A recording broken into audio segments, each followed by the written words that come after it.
উনি বাসায় আসার পর থেকে আমার সাথে একটা কথাও বলেনি। আমার খেয়াল রাখাই কোনো ত্রুটি উনি রাখেনি।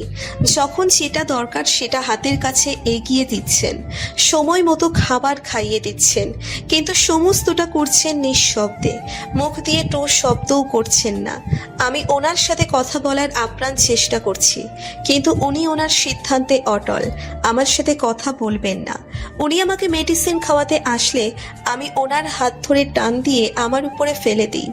আচমকা এমন হওয়াতে উনি নিজেকে সামলাতে না পেরে আমার উপর পড়ে যান। উনি আমার কাছ থেকে মুখ ফিরিয়ে উঠতে নিলেই সাথে সাথেই আমি ওনার কলার চেপে ধরি। কলার চেপে ধরে ওনাকে নিচে ফেলে আমি ওনার উপর উঠে আসি। মুখ সিরিয়াস ভাব নিয়ে বললাম, এই ছেলে, আপনার এত ভাব কোথা থেকে আসে? হ্যাঁ, দেখছেন না এই সুন্দরী রমণী আপনার সাথে কথা বলার জন্য মরিয়া হয়ে আছে? আপনি জানেন না সুন্দরী রমণীদের উপেক্ষা করলে অভিশাপ লাগে, রূপের অভিশাপ। উনি একটু কাত হয়ে আমাকে ওনার নিচে ফেলে দেন। ওনার কলার থেকে হাত দুটো ছাড়িয়ে আমার হাত দুটো ওনার এক হাতে বিছানার সাথে চেপে ধরেন, আর এক হাত দিয়ে কপালের উপর পড়ে থাকা চুলগুলো সরিয়ে দিতে দিতে বলেন, এই সুন্দরী রমণী রূপের অভিশাপে তো সেই কবেই আমি জ্বলে পড়ে ছাই হয়ে গেছি। আজকে আর কলেজ যাওয়া হয়নি। কলেজের ক উচ্চারণ করতেই উনি আমার দিকে কঠিন দৃষ্টি নিক্ষেপ করেন। এই দৃষ্টি উপেক্ষা করে আর কলেজ যাওয়ার কথা বলার সাহস আমার হয়নি। সারাদিন রুমে শুয়ে বসে কাটানো যায় নাকি? ওনার বুক শিল্পে হাত দেওয়া হয়নি কোনোদিন। উনি বারণ করেছেন তেমনটা নয়, কিন্তু সময়ের অভাবে কখনো বুক শিল্পটা দেখা হয়নি। আমি বই প্রেমী হওয়া সত্ত্বেও থাকে সাজিয়ে গুছিয়ে রাখা বইগুলো কখনো ছুঁয়েই দেখা হয়নি। বিছানায় বসে ডিসাইড করছিলাম কোন বইটা পড়া যায়।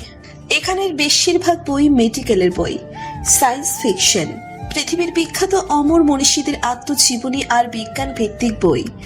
এত এত বইয়ের মাঝে আমার নজর আটকে গেল এক কোণে থাকা হুমায়ুন আহমেদের কৃষ্ণপক্ষ উপন্যাসের বইটায়। আমি বরাবরই উপন্যাস প্রেমী। বইটা নেওয়ার জন্য বুকশেল্ফের কাছে গেলাম। বইটা সবার উপরে থাকায় কিছুতেই হাত দিয়ে নাগাল পাচ্ছি না। একটা চেয়ার নিয়ে এসে চেয়ারে উঠে বইটা হাতে নিলাম।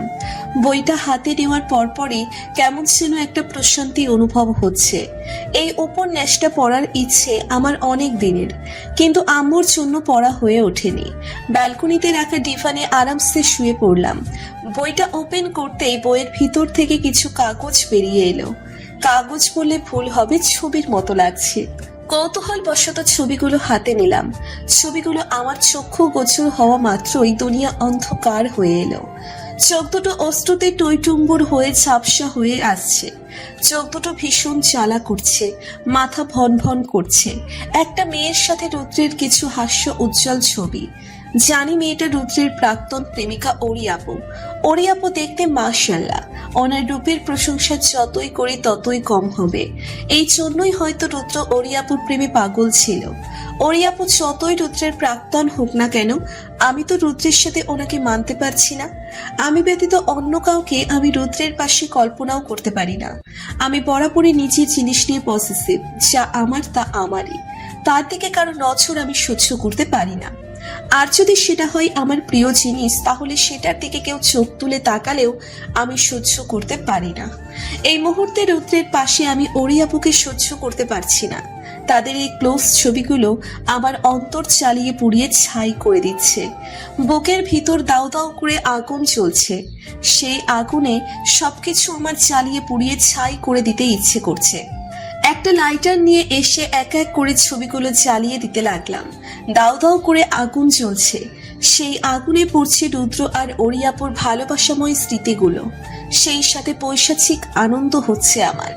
কোনো মেয়েই তার হাজবেন্ডের পাশে অন্য মেয়েকে সহ্য করতে পারে না, সেখানে আমি কি করে পারবো? ডাক্তারবাবু, আপনার এই হাসি আমার বুকের মাঝখানটায় গিয়ে লাগছে। কই, আমি তো কোনোদিন আপনার এই স্নিগ্ধ হাসি দেখিনি। এই স্নিগ্ধ হাসি কি শুধু অরিয়াপুর জন্যই বরাদ্দ, নাকি এই স্নিগ্ধ হাসির মালিকানা শুধু অরিয়াপুর নামে? যে অরিয়াপু চলে যাওয়ার সাথে আপনার এক টুকরো স্নিগ্ধ হাসির কারণ হতে পারি না, নাকি সেই অধিকার আমার নেই? হিংসা জিনিসটা বরাবরই আমি ঘৃণা করতাম। আজকে আমার ভীষণ হিংসে হচ্ছে ওরি আপুকে। আপনার ভালোবাসার একমাত্র ভাগিদার কেন ওরি আপু হলো? আপনার একটু ভালোবাসা পাওয়ার অধিকার কি আমার নেই? অন্তর্দহনে অনেক চলেছি, এবার আপনাকেও অন্তর্দহনে চলতে হবে। এতদিন রিয়ার ভালোবাসা দেখেছেন, এখন থেকে রিয়ার ইগনোরেন্স দেখবেন ডাক্তারবাবু। রুদ্রের ডাকে হোশ এলো। ছবিটা প্রায় পড়ে গিয়েছিল, হাতে লাগার আগেই রুদ্র ছবিটা হাত থেকে ফেলে দিয়েছেন। হাতে হালকা একটু ছ্যাঁকা লেগেছে, কিন্তু এই ব্যথা উপলব্ধি হচ্ছে না, কারণ এই ব্যথার থেকেও মনের ব্যথা আজ প্রখর। তুমি এতটা কেয়ারলেস কি করে হতে পারো? আমি যদি এখন না আসতাম কি হতো ভাবতে পারছো? এইসব কি পোড়াচ্ছিলে? আগুন এখনই তোমার ওড়নায় লেগে যাচ্ছিল। যদি ওড়নায় লেগে যেত তাহলে? তাহলে আর কি হতো? আমি আগুনে ঝলসে যেতাম, আমার কোনো অস্তিত্ব থাকতো না। Shut up.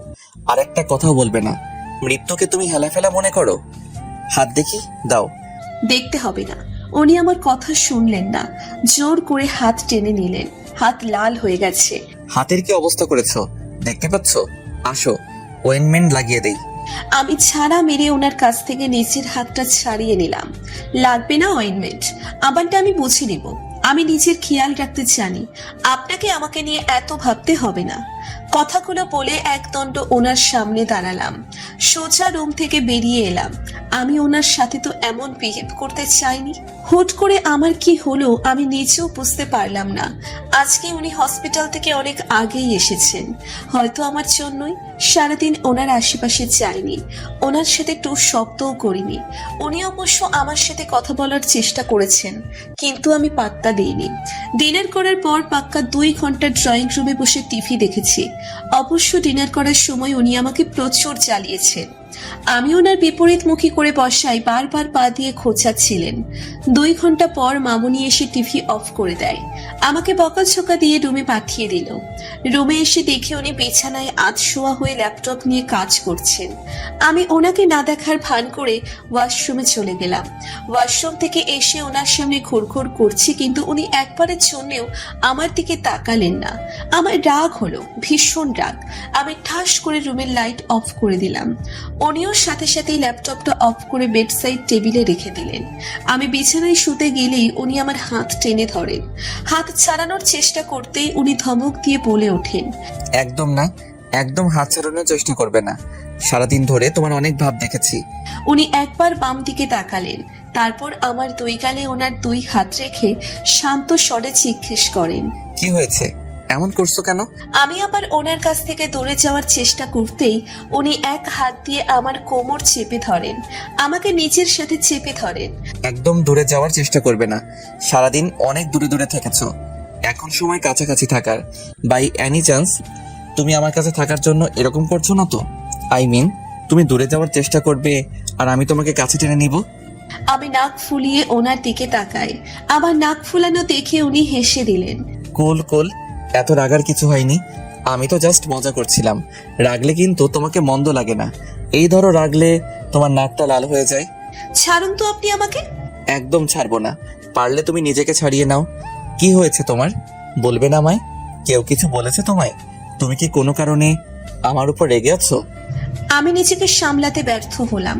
ওনাকে জড়িয়ে ধরে ফুপিয়ে কেঁদে দিলাম। হঠাৎ এভাবে কেঁদে দেওয়ায় উনি হকচকিয়ে গেলেন, পরক্ষণেই অস্থির হয়ে পড়লেন। আমাকে এভাবে কাঁদতে উনি কখনো দেখেননি, তাই হয়তো একটু বেশি অস্থির হয়ে পড়েছে। এই তুমি কাঁদছো কেন? কি হয়েছে তোমার? আপনি আমাকে একটুও ভালোবাসেন না। আপনার সব ভালোবাসা ওরি আপুর জন্য, তাই না? ওরি নামটা শুনেই মনে হলো উনি থমকে গেলেন। হাত আটকে গেল আমার চুলের ভাঁজে। আমি ওনাকে ছেড়ে দিয়ে উঠে বসলাম। ওনার চোখের দিকে তাকিয়ে বললাম, আমি তো শুধু আপনার অভ্যেস। ওরি আপু আপনার ভালোবাসা। আপনার ভালোবাসা, হাসি, সুখ সবই তো ওরি আপুর। উনি আমার বাহু চেপে ধরে ঝাঁঝালো কণ্ঠে বলেন, কি তখন থেকে অরি আপু করে যাচ্ছ? অরিকে চিনো তুমি? কতটুকু জানো ওর সম্পর্কে? ওরি আপু আপনার প্রাক্তন। ওনার হাত ছোড়া থেমে গেল। উনি আমাকে ছেড়ে একটু দূরে সরে বসলেন। উনি অন্যদিকে তাকিয়ে বার কয়েক নিঃশ্বাস নিলেন।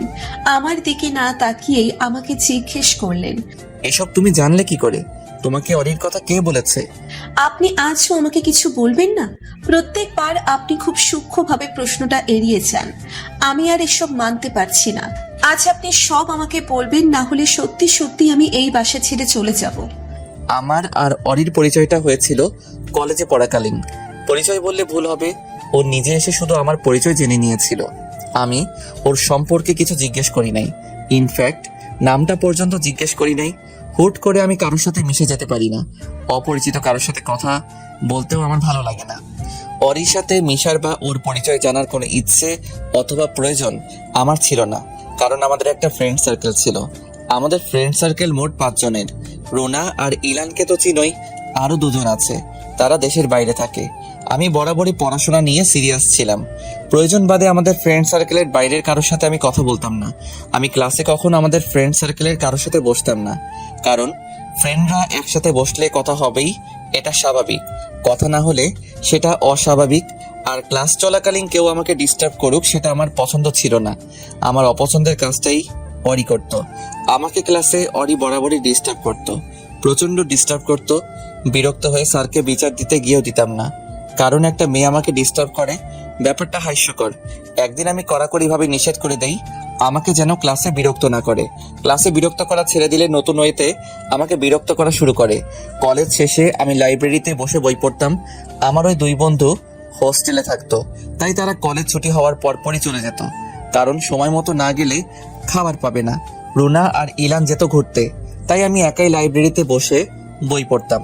লাইব্রেরিতে এসে বিরক্ত করা শুরু করে। অরি আমার পাশে বসে বকবক করতো। এভাবে কিছুদিন চলে।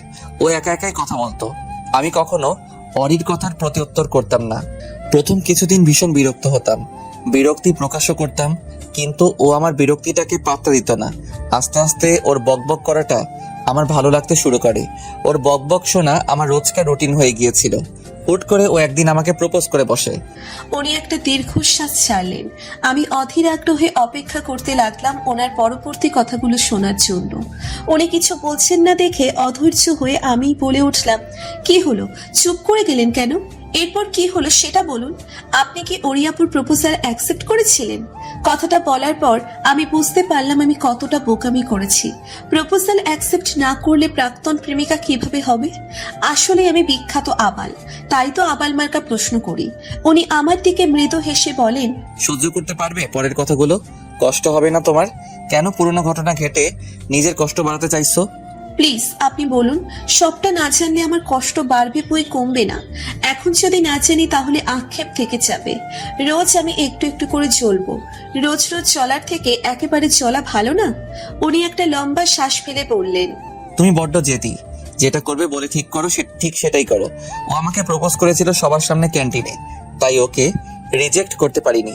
সবার সামনে একটা মেয়েকে রিজেক্ট করা সেই মেয়েটার জন্য কতটা অসম্মানজনক তুমি নিশ্চয়ই বুঝো। আমি কিছু না বলে ক্যান্টিন থেকে বেরিয়ে আসি। এরপর কেটে যায় কিছুদিন। এর মাঝে অরি আর আমার সামনে আসেনি, ইনফ্যাক্ট কলেজেও আসে নাই। হয়তো এভাবে কিছু না বলে বেরিয়ে যাওয়ায় হয়তো ওর ইগোতে লাগে। এদিকে আমি ওকে ভীষণভাবে মিস করা শুরু করি। ওর প্রতি একটা অ্যাট্রাকশন কাজ করা শুরু করে। ওর বকবক একসময় বিরক্ত লাগতো। ওই সময় ওর বকবক শোনাটা নেশায় পরিণত হয়ে যায়। ওর সাথে কোনোভাবে যোগাযোগ করতে পারছিলাম না, কেমন একটা ডিপ্রেশনে ভুগছিলাম। ওর বান্ধবীরাও ওর কোনো খোঁজ নিচ্ছিল না আমাকে। এদিকে সবাই আমাকে বলছিল অরির প্রপোজাল অ্যাকসেপ্ট করে নিতে। অরি সব দিক দিয়েই পারফেক্ট, আমার জন্য একদম পারফেক্ট। কলেজের সেরা সুন্দরী ছিল অরি। সবাই বলতো কলেজের সেরা সুন্দরী তোমাকে প্রপোজ করেছে আর তুমি তাকে রিজেক্ট করছো। ওর প্রতি আমারও একটা ভালো লাগা কাজ করতো, আর বন্ধুদের পিড়াপিড়িতে আমি রাজি হয়ে যাই প্রপোজাল অ্যাকসেপ্ট করার জন্য। এটাই হয়তো ছিল আমার জীবনের সবচেয়ে বড় ভুল। আবেগের বশে মস্ত বড় একটা ভুল করে ফেলেছিলাম। অরির বান্ধবীকে অনেক কষ্টে রাজি করিয়ে অরির নাম্বার নিয়েছিলাম। এর ক্রেডিট অবশ্য নাইমের। ও মেয়েদের সাথে খুব সহজে মিশে যেতে পারতো। অরিকে ফোন দিয়ে আমি সরাসরি আই লাভ ইউ বলে দিই। তখন থেকে আমাদের প্রণয়ের সূচনা। এরপর থেকে শুরু হয় লুকিয়ে চুরিয়ে দেখা করা, ফোনে কথা বলা, কলেজ ফাঁকি দিয়ে ঘুরতে যাওয়া। এসব করে পড়াশোনায় অনেক পিছিয়ে যাই। এতে আমার আফসোস ছিল না, কারণ ভালোবাসার মানুষ পাশে থাকলে আর কি চাই। এভাবে কেটে যায় কলেজের দিনগুলো। টেস্ট পরীক্ষায় ভয়াবহ রকম রেজাল্ট খারাপ হয়। আব্বু ভীষণ বকা দেয়। পড়াশোনা নিয়ে আবার সিরিয়াস হয়ে যায়। এর ফলে অরিকে আগের মতো সময় দিতে পারতাম না। বুঝতে পারছিলাম অরি আমার কাছ থেকে আস্তে আস্তে দূরে সরে যাচ্ছে। মনে মনে ঠিক করে নিয়েছিলাম পরীক্ষার পর পুরোটার সময় ওকে দিব। পরীক্ষার সময় ঘনিয়ে আসে, অরির সাথে যোগাযোগ সম্পূর্ণভাবে বিচ্ছিন্ন হয়ে যায়। ভালোভাবে সবগুলো পরীক্ষা কমপ্লিট হয়ে যায়। আমি আবার অরির সাথে যোগাযোগ করি। সবকিছু আগের মতোই চলতে থাকে। দুজনেই মেডিকেল অ্যাডমিশন কোচিংয়ে ভর্তি হই। আরে আরে কই যান আপনারা? একটা লাইক দিয়ে যান। এত কিপটামি করেন কেন? একটা লাইকই তো দিবেন। প্লিজ প্লিজ প্লিজ একটা লাইক দিয়ে যান।